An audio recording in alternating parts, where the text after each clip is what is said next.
So, I have this instrument here that I'm really in love with. It's called the Marimbula.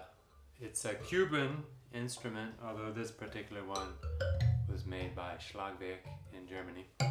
But it's a Cuban instrument, conventionally. And it's like a giant thumb piano or a Kalimba. It just has these tuned metal rods, which in music instrument terminology are called tines, but anyway, just flat pieces of metal which are tuned, and one plays it like this.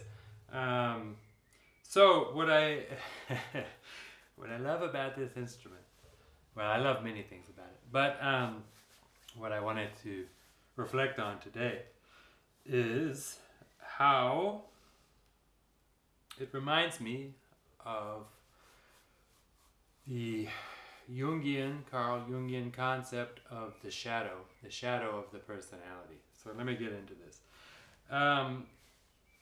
These metal tines, these long strips of metal, are just pressed between these wooden rods here.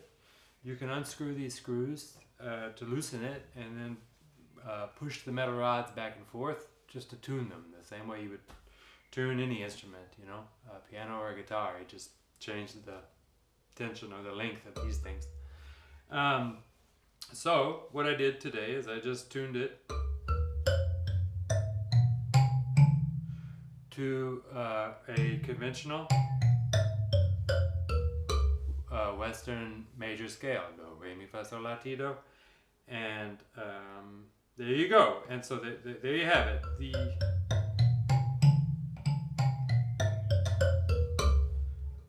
very conventional scale for Western music, right? But now, every time I push one of these rods back or forth across this wooden brace, it will change the length of the leftover remaining length of the tine here underneath, right? Now, normally, we're not meant to play, or who's we, but we're not meant to play this extra leftover length down here. That's just left over, right? That's just a byproduct, let's say, of this tuning system that we have up here where we are supposed to play. And yet it's there. It is always there, right? But we don't intentionally tune this part down here. We tune this part up here, right? But what happens? Let's just say what happens. If I flip the thing upside down,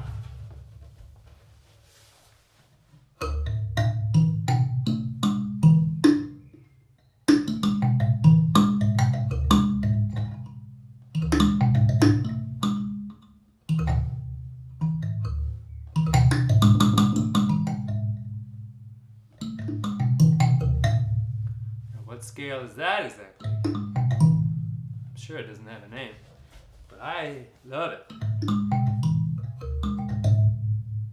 Right? So, I'm not going to take the time to just continually retune this instrument right now in this video, because that just takes time, but this part on top, this is what we choose to show the world. This is, let's say, conforming to convention, right? Which is not always, certainly not always a bad thing to, not a bad thing to do, right?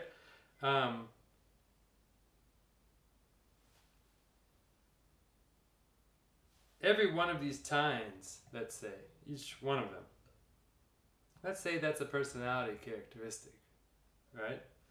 So, let's say this one is the degree to which I am, let's say, nice. I don't know, it's just something quick that comes to mind. But this piece of metal extends all the way down to here. And just to the extent that I tune my niceness to match the conventional social system, or what I want to display to the world and seem normal, just to the extent that I tune this niceness, I move this time back and forth, I will be tuning this, right? Well, actually, let's demonstrate it. I'll loosen up the lug nuts a little bit. Won't sound as good, but anyway. Let's say I think, oh, I'm not being nice enough. My niceness needs to be just a little bit more, a little bit more there. As I move this, I will be changing this other length of the time. Ooh. And then I say, oh, that needs to be more here. But every time I move this, I'm also retuning this, right? So, what is this down here? What is this on the bottom, the shadow side?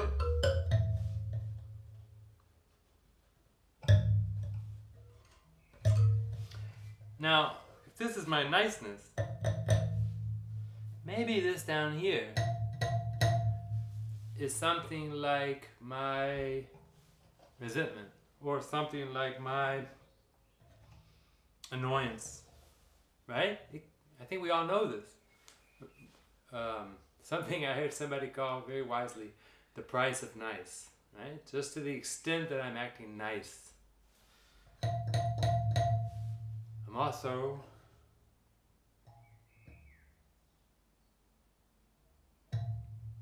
extending or reducing, as the case may be, my annoyance or my quiet judgment of other people. Something like this. But just like I can't, this strip of metal is fundamentally there. The entire length of the strip of metal is fixed. It can't change, at least not on this instrument. So the totality of this length, of this spectrum, niceness to resentment, will always be there. And always an adjustment in my outward niceness is going to be reflected in this resentment, judgment, annoyance, in the shadow side, right? And if each one of these tines represents some personality characteristic, then this will be, let's say, the full spectrum of my personality.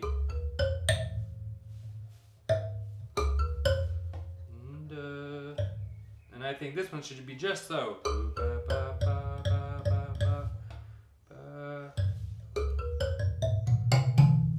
Right? Now, you might hear in the camera, this instrument's hard to mic, by the way, but you might hear in the camera that there's a certain amount of muddiness.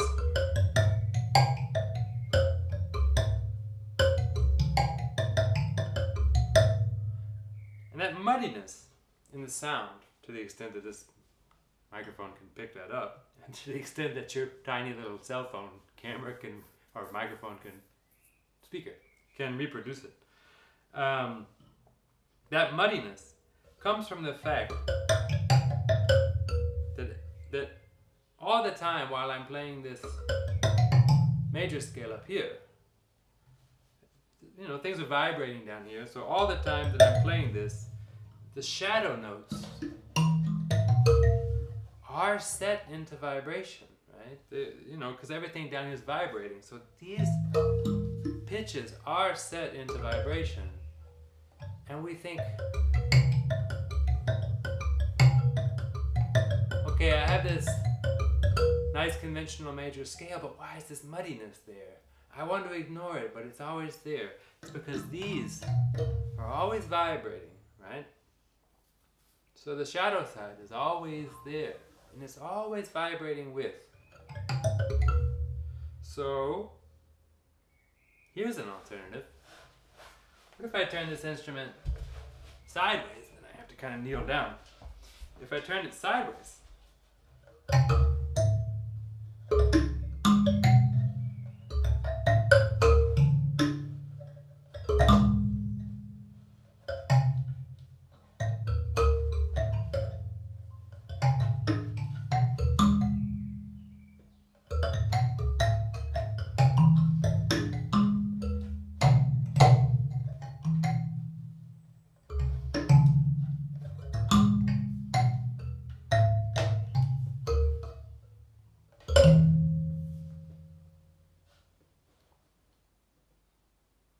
Now, what scale would you call that?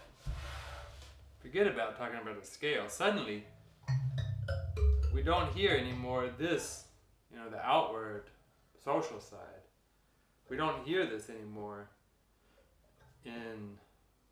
as being completely separated from our shadow scale.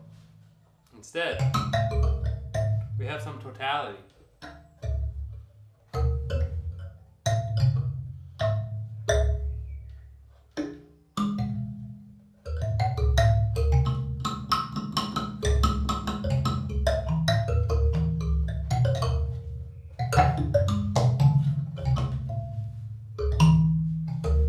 How am I supposed to explore this totality, right? I can no longer, if I take a major scale, I can use my knowledge of conventional musical forms, melodies, structure, theory, and I know the right way to play, right? But if I take this totality, I can't approach it that way anymore. There's no conventional rules for all of this, and no conventional format. And all I can do is accept that totality and just hear it exactly as it is. Exactly as it is. Not wishing to change anything, because, as we know, if I change anything, let me do it. If I say, I don't like this pitch in my shadow side, I'm going to make it, different. And I don't like this pitch, I'm going to make it different, right? And I'm going to tune my shadow side just so it's just right? Well, if I do that, then my public outward side now also has been changed, right? So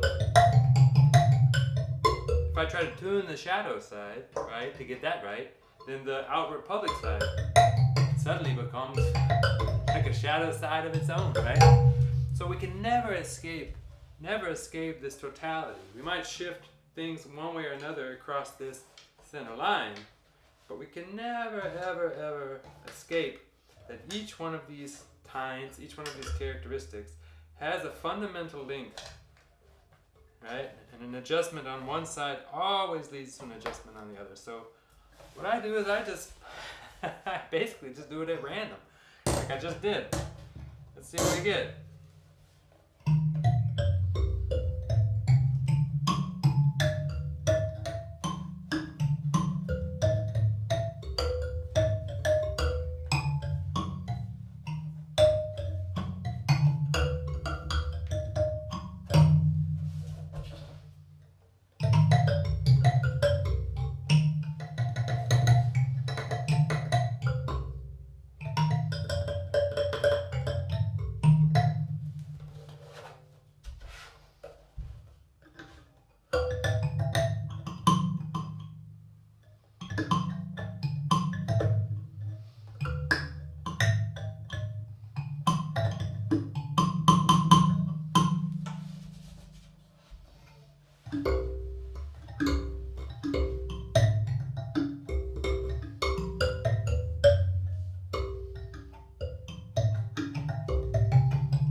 I could personally do this all day. Well, sometimes I do. Anyway, one can't just look at this as a normal musical instrument. I encourage anybody to search around YouTube and just look for some videos. Mostly they'll be in Spanish, which I don't understand, but the Cuban Marimbula. I'm so bad at spelling out loud. Marimbula. Marimbula. And of course you'll also just hear some relatively normal sounding Cuban music, if Cuban music sounds normal to you. But yeah, I'm no expert on Jung as much as I do like to read him. I would absolutely not go on the internet as a Jungian expert, but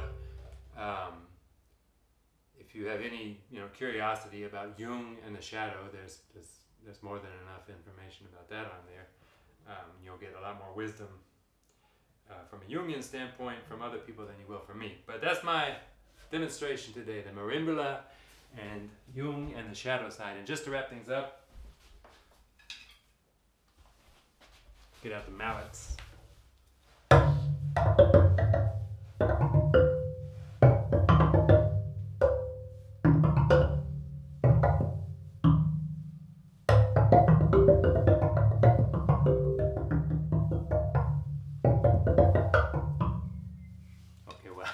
I better work on my mallet technique before I start showing this off. Okay, you guys have a good day.